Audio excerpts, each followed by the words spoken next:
Hello friends, it's Sherry from Turquoise Dreaming. How you doing today? Welcome to my channel and thank you for joining me. It's a cold day here in North Carolina and I've got my fuzzy sweater on today. I got it at Goodwill. Pretty green sweater. But anyway, I want to show you and share with you what I've been working on this week. I've been dyeing some papers and I'm calling these my tie-dye papers because I used, tie-dye ink, which is actually, like fabric dye. So that's what I have been doing, and this was inspired by, well, I did make some, and I showed you the papers that I was using, and these types of papers I was using in my comic book journals. And then a friend and subby asked me if she could buy some. I was like, okay, sure. And I sold her some of what I had. And those were from when I did actual tie-dyeing on shirts with my niece and nephew.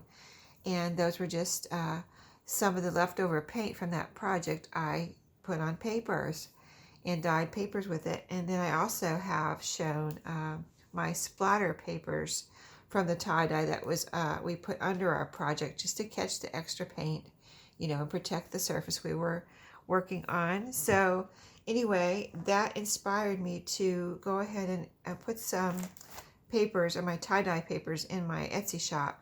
And this has happened once before when one of my customers asked me if I would sell her some of my avocado dyed papers. Or she was a customer. She wasn't even watching my YouTube channel, and she just was buying some of my coffee dyed papers. And she said, "Do you have any avocado dyed papers?" And I said, "Well, yes, I do." And so I sold her some because I just kept a stash, here in my craft room for me to use. So I sold her some, and then from there on, I started selling my avocado dyed papers. So this is probably going to be the same situation. I do take extra time on my avocado dyed and these because, like on coffee dyed paper, it goes through the paper. The way I do it, it goes through the paper, the coffee color, and I don't have to turn it over and do both sides. But the avocado dye and these tie dye does not go through the paper, so it's a two-step process. So it does take a little while to do these. But I do one side, and then I turn it, let it dry, turn it over, and do the other side. So I make sure on these, I especially did that. Maybe not the ones I had before, for myself, because I was just, having some fun and using up some tie-dye. But these, since I'm going to put them in my shop, I did the two-step process and colored them on both sides. So I wanted to share how they came out. I think they're really pretty. Here's one side. And then of the blue, or this is actually called turquoise right here. I've got 4 colors, and I'm going to work on another color, which is a royal blue color. I want to see how that comes out. But yeah, I think they turned out really pretty. You can see the different shades. It's not a set, how tie-dye paper comes out. It's not really a solid color. See how you have some shading up here. When you put these in a journal, they're so beautiful. So here's the pink. And this was called pink, of course. So it's really beautiful. And these are really, kind of bright colors, but very pretty and great for any kind of colorful journal or paper project you want to do. And, great for, I don't know, Valentine's Day, spring, whatever, anything like that. I'm using them in my comic book journals because they're colorful, and comic book journals are, full of colors. So anyway, I wanted to let you know about those. So those will be in my shop when you see this video. And I've got only 2 sets because this is all I've got done so far. Like I said, they do take some time, and I have to do one color at a time and then completely wash my surface. I'm using the same surface for all the colors, so I have to scrub down my surface and make sure I don't have any remaining paint. And in fact, I did that, and I still got a little bit of blue on this pink. So if you order this particular batch, see this, and I think it's really pretty. But if you don't like it, I just want to let you know. See, you can see a little bit of slight blue in there. And that's after I scrubbed down the surface. I was like, where did that come from? Because, I scrubbed it down. So, anyway, that's those. And then also I worked on, I've been doing a little, organizing here in my craft room. I like to keep things organized. And if it gets out of, sorts, I reorganize it. So I cleaned out my bead and charm drawer this week, and it's beautiful now. I had spilled some little seed beads in the bottom of it, and I was like, kind of like, I'm this type of person that when something like that happens, it's in the back of my mind, like, I need to clean that drawer out. It's always there until I do it. You know what I mean? So I finally did it this week, and so I don't have to think about that anymore. But it's beautiful now, all organized and together. And what motivated that clean out was I was looking for something in that drawer. I was like, this is crazy. I can't find anything in here. Took it all out and reorganized it. So this is a little fabric de-stash pack that I've done. I think there's 12 pieces in each bundle. I haven't, I only have like 3 or 4 here. So I'll do some more after these go. I just didn't want to have like, tons of packs or bundles sitting around in my house, only have so much room. So I did like 4 I'll put in my Etsy. When you see this, they'll be in there, but I'll just flip through and show you. And I tried to make a good size square. Like my goal was 12 inches by 18 inches, I think it is, but I didn't have that much in all the fabrics. So there's some smaller, some, probably the biggest size is the 18 by 12. And then they, whatever I had from a certain piece of fabric, if I didn't have enough to go through 4 bundles, then I just divided up what I had. So like here is this color. Let me show you. So I figured these were good for, making journals or whatever your little fabric project. But see, this is from has a double layer on it actually. So you get 2 pieces here.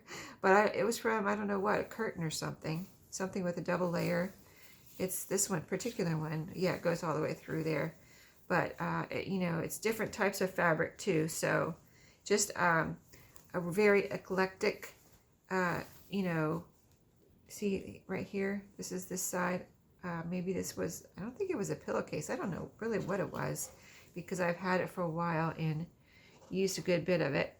And then this is what I have left. So you can see that's a good size piece. And so this is just an example of the 4 bundles. They might not be exactly the same, but there are 12 pieces of fabric in each one.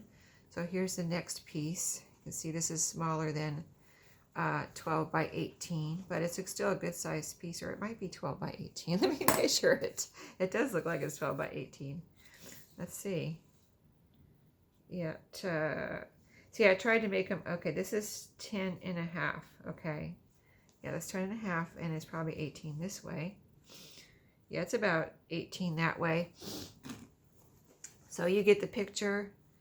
I just divided up what I had in 4 bundles so that I could de-stash some of my fabric and make room for new fabrics that I've brought home. And these are just about all from thrift stores. This is a plaid. This was a curtain valance. See, here's the part where you put the rod through.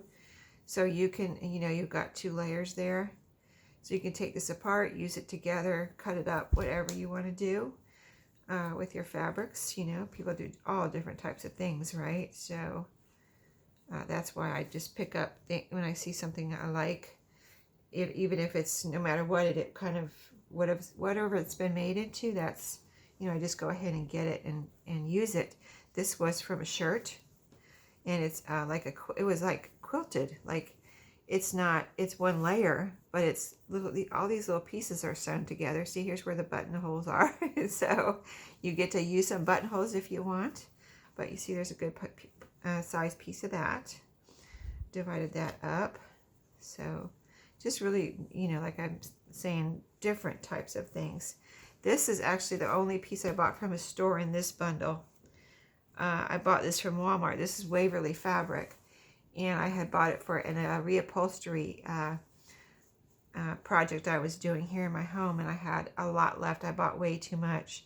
I was like, well, and I've used it in journals too, and I'm like, okay, I've used it and used it and used it, and I still have some left, so I'm going to, part with some of it and put some in these bundles, and it's really beautiful. You can see it's a good size piece too. I'm going to part with some of this in my bundles, so And I where I could, most of them I ripped. Where I could rip them, I ripped them. So you can see the ripped edge there. And like some of them like this, I had to cut. The little quilted piece, I had to cut that. That, of course, I couldn't rip. But it's easier to rip than cut. So I ripped them. See, here's a good size piece of this. I got this at a thrift store. I thought it was beautiful. And I still do. And I still have a lot, you know, some for me out of all these you know, pieces I put in here. I still have more, and you know, some for a good stack for me. So, but I was able to make some room in my drawer where I keep a lot of these fabrics and put some of my new pieces in there. So this was from a tablecloth that was a muslin tablecloth, and it was oval shaped. So there's different shapes of this muslin in these bundles, whatever shapes I could get out of an oval. You know, it's not squared off, so I couldn't get rectangle or squares a lot of times. I could just get what I could get out of an oval. So, and I love muslin. I love to work with muslin. You can do so many things with it. So I did put a piece in here because I have a bunch of it right now. And then this is a beautiful, beautiful blue and yellow floral piece. And this one is a good size piece, as you can see, but very pretty. I know as I was dividing it up, it was a little hard for me to part with some of them, but I absolutely have to, because I just, you know, what am I going to do? I have to make room. I don't want to have stuff stacked all over my house and all over the floors and things. So I like to put things away. Here's a pretty yellow piece. Yep, I got all of these from thrift stores. Been collecting fabric for several years now, so here's like a graphic